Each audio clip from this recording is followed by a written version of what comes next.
21ª questão. Segundo Vieira, sobre a relação professor-aluno na perspectiva gramsciana, afirmativa 1. Deve haver distanciamento entre professores e estudantes? Falso, né? Ele defende, na verdade, a aproximação entre professor e estudantes. Afirmativa 2. A aproximação entre professor e estudante deve ser fortalecida por razões religiosas. Falso, devem ser deixadas de lado essas relações religiosas, essas razões religiosas, né? Afirmativa 3. Recusar o espontaneísmo não implica negar o saber que o estudante já possui ou desconsiderar sua experiência cultural. Correto, né? Então, esse espontaneísmo, ou seja, deixar o aluno, né, aprender sem haver qualquer tipo de intervenção, Gramsci é contra. Mas, ao ser contra isso, ele não está indicando que deve ser deixado de lado o conhecimento que esse aluno já traz consigo, né? Então, na verdade, esse conhecimento do aluno é o ponto de partida dessa relação de ensino-aprendizagem, né? Então, aquilo que o estudante já traz consigo deve ser visto como ponto de partida, tá bom? Então, essa afirmativa 3 está correta. Afirmativa 4, deve-se constituir uma adesão orgânica, uma conexão afetiva que permita ao professor conhecer os desejos do estudante para que possam desenvolver projetos, pesquisa, entre outras aprendizagens. Correto, né? Então, nós temos aqui na 21ª as afirmativas 3 e 4 como sendo corretas, portanto, a alternativa a ser marcada é a D de dado. 22ª. No artigo Metodologia Qualitativa de Pesquisa, Martins explicita 4 pontos que são críticos à metodologia qualitativa. São eles: opção A, questão da representatividade, subjetividade, problemas técnicos relacionados à coleta, ao processamento e à análise dos dados e impossibilidade para generalizações. Correto. Opção B, questão da personalidade. Falso, não traz isso como sendo um ponto crítico à metodologia qualitativa. Opção C, questão da personalidade. Também não. Opção D, questão da representatividade, objetividade, não. Aqui é a subjetividade que é visto como um ponto crítico à metodologia qualitativa, né? Portanto, pessoal, a opção a ser marcada na 22ª questão é a opção A. 23ª. No texto de Machado, o trabalho é considerado como referência para a formação e a democracia. Entretanto, por ser polissêmico, o termo referência provoca inúmeros questionamentos e desafios. Pode indicar apenas insinuação ou sugestão para que se leve em conta o trabalho quando se pensam e se discutem propostas para a formação humana e a democracia, mas pode ser tomado como critério para a definição da orientação ou do modelo a ser seguido nos processos educativos ou de gestão política. Nessa direção, assinale a alternativa que corresponde corretamente à relação entre trabalho, a formação e a democracia. Opção A. No ensino fundamental, a relação entre trabalho, formação e democracia é implícita e direta. Já no ensino médio, a relação deve ser tratada de maneira explícita e indireta. Falso, pessoal. Na verdade, no ensino fundamental, essa relação deve ser indireta. E no ensino médio, deve ser direta. E outro ponto a ser destacado, né? Essa questão de ser implícito, explícito, direto ou indireto, né, faz referência a uma citação de Saviani, né, quando ele diz que no ensino fundamental, a relação entre educação e trabalho é implícita e indireta. No ensino médio, essa relação deve ser explícita e direta. Então, ele não fala aqui da relação entre trabalho, formação e democracia. Fala da relação entre trabalho e educação, tá bom? Então, a opção A, ela fez essa mistura. Opção B. O trabalho se torna referência para a formação humana e a democracia quando se revela na memória social, no patrimônio cultural e na disputa social pela escola e educação. Então, o trabalho ele é uma referência para essa formação humana e a democracia. Ah, professor, e essa disputa social pela escola e a educação? Sim, nesse espaço de disputa social pela escola e pela educação, o trabalho se torna uma referência. A disputa em torno da escola e da educação é uma questão política e o trabalho não deve estar fora disso. Percebam, nós temos aqui o trabalho e não há essa delimitação. O trabalho no modo de produção capitalista, o trabalho seguindo os parâmetros do capitalismo. Não, aqui nós temos um trabalho em seu sentido amplo, né?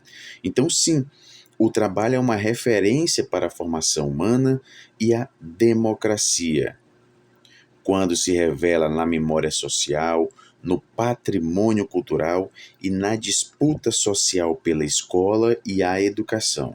Então, ele é sim uma referência. O próprio artigo nos traz. Falar do trabalho como referência para a formação e a democracia no contexto do capitalismo implica sempre em considerar as contradições envolvidas na relação entre o trabalho como atividade vital e de autocriação e o trabalho como espaço de onde se emanam expropriações e alienação. Então, o trabalho não pode, de maneira alguma, estar fora desse âmbito da disputa social pela escola e a educação. Portanto, a opção a ser marcada na 23ª questão é a opção B de bola. 24ª questão. Machado, no artigo Saberes Tecnológicos, Teoria da Atividade e Processos Pedagógicos, descreve que Camiloni retoma o tema da opção A, estratificação de saberes, presente na clássica e tensa aproximação entre educação técnica e educação acadêmica. Falso, na verdade, é uma oposição entre educação técnica e educação acadêmica. Então, ele fala dessa estratificação de saberes, né, nesta oposição entre educação técnica e educação acadêmica, e não aproximação, como nós temos na opção A.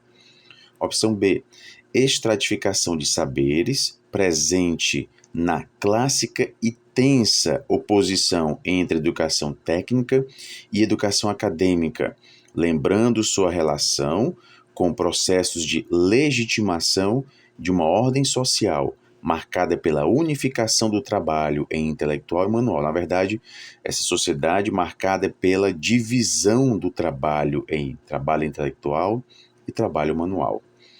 Opção C, estratificação de saberes, presente na clássica e tensa oposição entre educação técnica e educação acadêmica, lembrando sua relação com processos de legitimação de uma ordem social marcada pela divisão do trabalho em intelectual e cognitivo.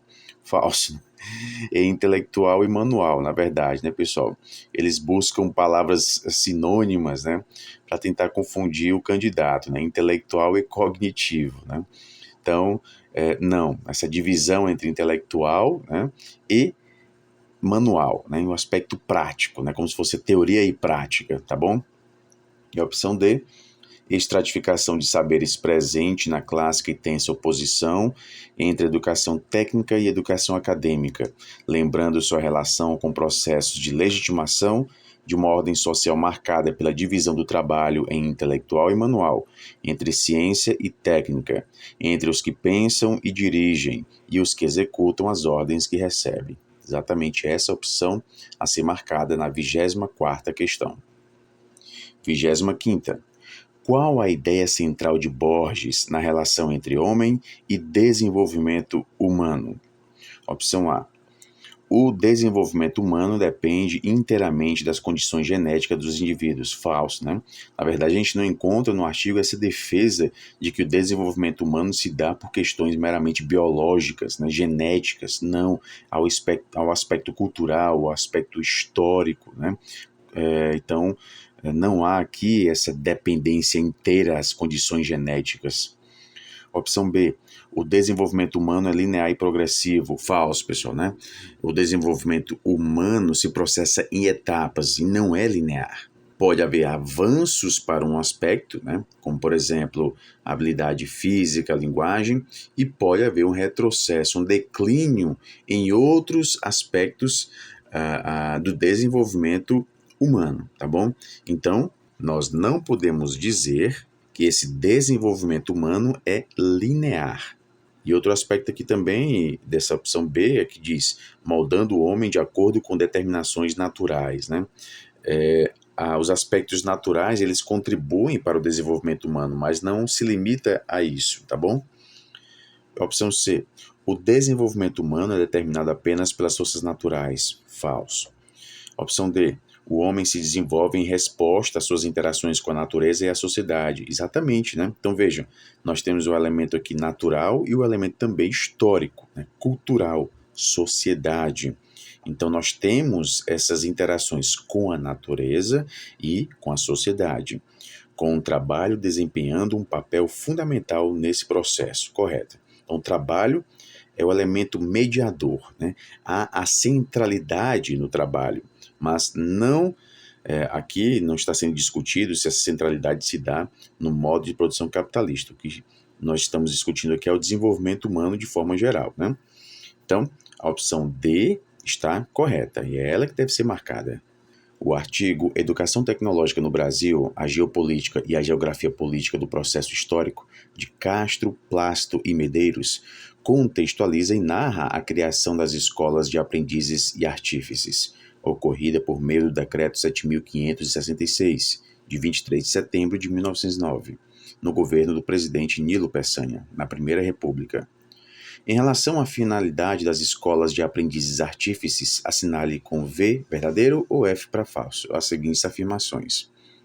Constituiu um modelo de ensino de caráter assistencialista, que não proporcionava uma educação profissional politizadora e qualificada. Correto.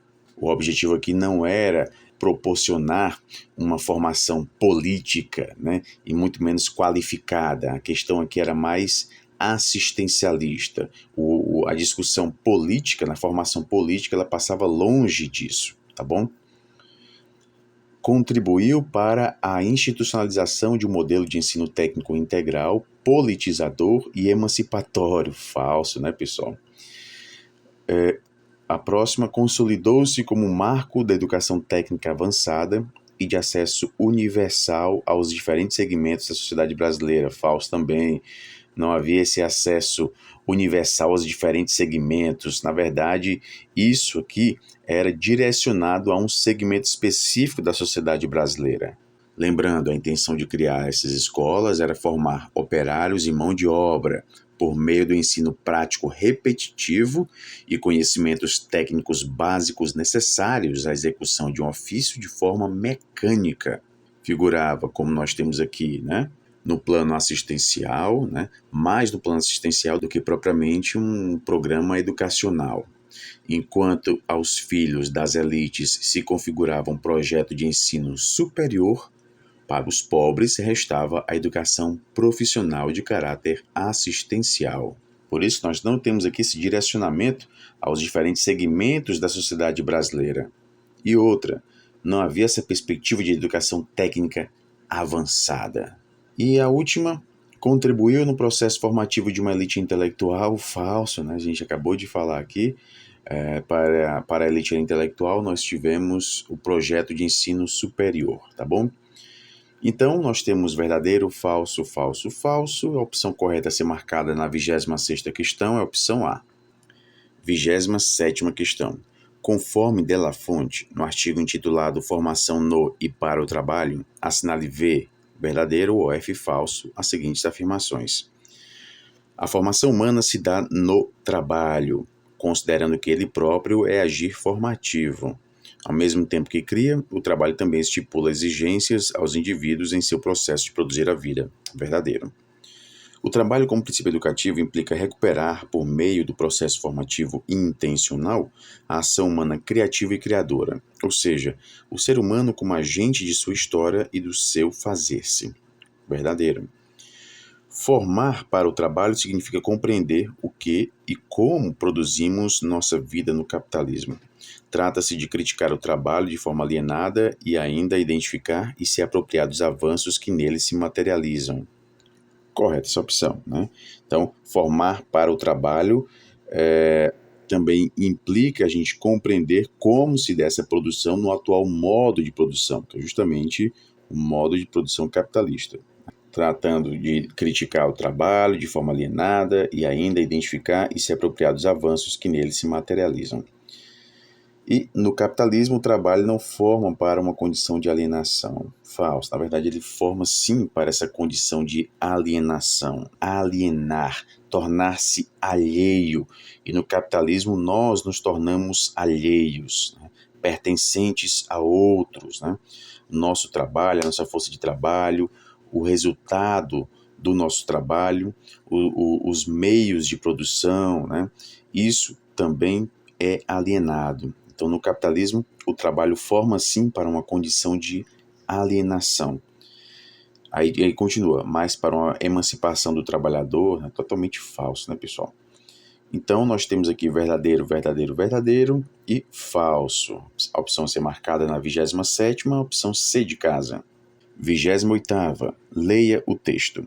É importante ressaltar que o materialismo histórico dialético concebe o objeto do conhecimento não como algo dado, estático, somente limitado ao tempo presente em sua análise, mas como um elemento dinâmico, caracterizado pela diacronia do tempo histórico e que mantém múltiplas relações com o que está à sua volta.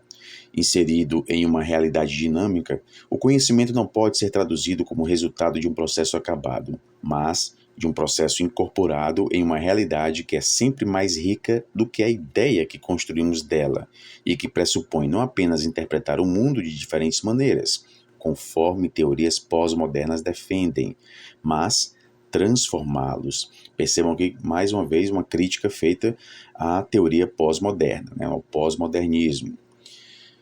Para Leite, o materialismo histórico dialético é um método de investigação da realidade originário do marxismo.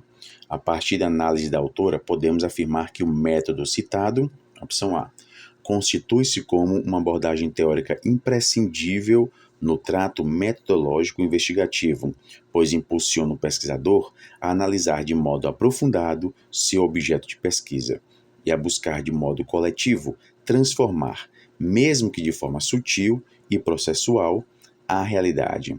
Correta essa opção. Percebam que o materialismo histórico dialético sempre vai propor essa transformação, né? Sempre nessa ideia da transformação contínua.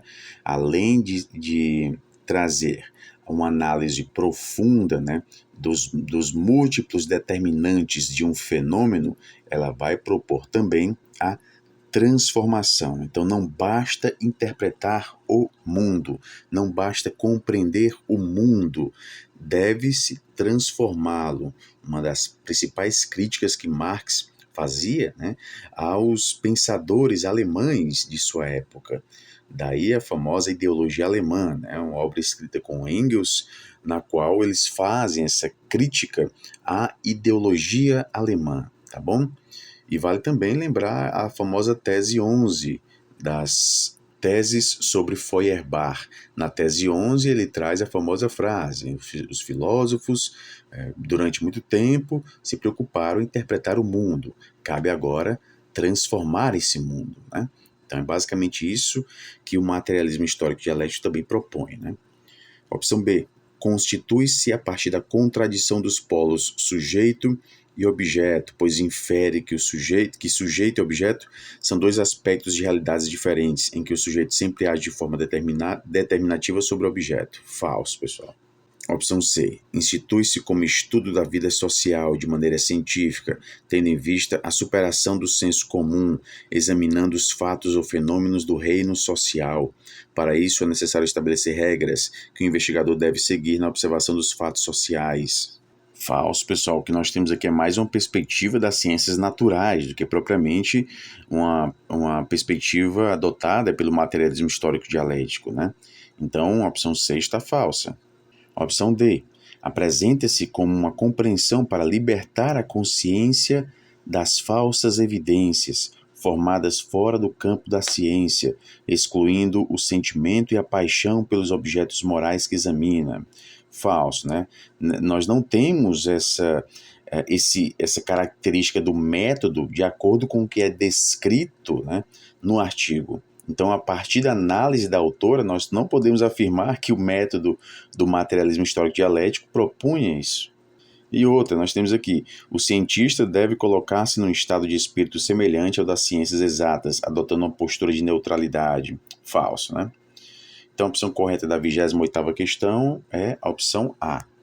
29ª questão. No artigo de Macedo e Sá, podemos observar como a etnografia se diferencia da sua apropriação como um mero método de pesquisa pretensamente desimplicado e assume a implicação do pesquisador como uma centralidade a ser considerada pelas reflexões sobre o ato de pesquisar, suas realizações heurísticas e as consequências aprendentes para os que se envolvem na pesquisa. Considerando que, da perspectiva dos autores deste artigo, esta é uma oportunidade ímpar de se pensar e fazer a etnografia e a etnopesquisa como experiências de aprendizagem social e culturalmente implicadas. Assinale V para verdadeiro, o F para falso. As seguintes afirmações. Afirmativa 1. O olhar etnográfico é um exercício esporádico para o pesquisador, que adota a atitude de investigação, não só em termos teórico-metodológicos, mas também em termos éticos e políticos, de aprender com os sentidos e significados dos sujeitos e sua dinâmica cultural. Falso, né, pessoal? Por quê? Porque esse olhar etnográfico deve ser uma frequente, né, neste exercício, e não deve ser visto como algo esporádico, algo raro, acidental, casual, fortuito, que é o que nós encontramos ao buscarmos o significado, né, de esporádico. Então, não ocorre poucas vezes. O próprio artigo nos traz que esse olhar deve ser um exercício diário, tá bom? E não esporádico. Então, esse início já nos traz como sendo falsa, a primeira afirmativa. Deve haver uma inflexão nos resultados da pesquisa a partir desta condição, assim como novas formas de se tratar a problemática do rigor. Em vez de erro e deriva, o viés implicacional é fundante da condição para se construir saberes. Nesses termos, o pesquisador tem que explicitá-lo como uma forma de exercer rigor nas ciências antropossociais. Correta. A etnopesquisa peca porque está implicada as opções do pesquisador. Falso, pessoal. Defende-se, na verdade, essa implicação, né? E a última afirmativa, da perspectiva de uma etnografia como criação de saberes e processos de aprendizagem, bem como de uma etnopesquisa implicada, questões de vida não se tornam questões de pesquisa. Falso, pessoal. Nessa perspectiva da etnopesquisa implicada, questões de vida necessariamente se tornam questões de pesquisa. Então está falso. Bem, nós teremos aqui falso, verdadeiro, falso e falso. Não encontramos nenhuma opção para ser marcada. Portanto, nesta nossa correção, nós estamos considerando esta questão 29 como uma questão a ser anulada por falta de gabarito. 30ª questão. Uma discussão bastante recorrente no âmbito da pós-graduação em estrito sensu, em nível de mestrado, refere-se às particularidades da modalidade profissional. Nesse sentido, Leite aponta especificidades dos mestrados profissionais no Brasil, exemplificando esta abordagem a partir de algumas pesquisas desenvolvidas em um mestrado profissional na área de ensino de humanidades.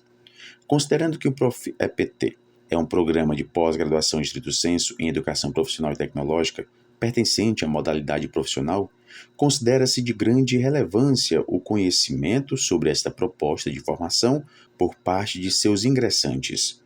Assim, com base em Leite, pode-se concluir que, opção A, o estilo e as exigências específicas de um mestrado profissional pressupõe uma cultura acadêmica que geralmente oferece menos incertezas sobre as tarefas exigidas no contexto da pesquisa acadêmica. Falso.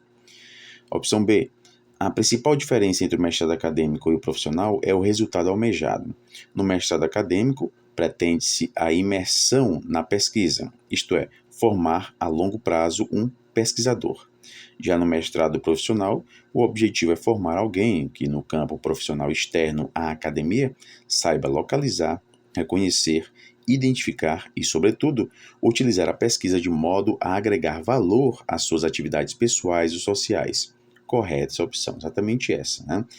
Os dois têm valores, né? Por exemplo, em um concurso público, tem os mesmos valores, o que vai mudar justamente a perspectiva desenvolvida no programa. Né? A gente tem aqui uma perspectiva mais implicada, essa necessidade de uma fundamentação prática das discussões teóricas, né? E no outro, a gente tem aqui uma perspectiva mais teórica, digamos assim. Né? Então, o fato de no mestrado profissional a gente ter essa fundamentação prática, isso, de forma alguma, tira o rigor científico das pesquisas que são desenvolvidas, tá bom? Opção C, a criação dos mestrados profissionais visa atender a uma necessidade brasileira e procura se diferenciar de outras modalidades de formação que visam a aplicação e a extensão de conhecimentos a finalidades profissionais ou vocacionais, tais como a Master of Business. Falso. Na verdade, a criação dos mestrados profissionais visa se aproximar dessas modalidades e não se diferenciar, tá bom? E a opção D, em um mestrado profissional, o público atendido deve ser majoritariamente vinculado às atividades acadêmicas.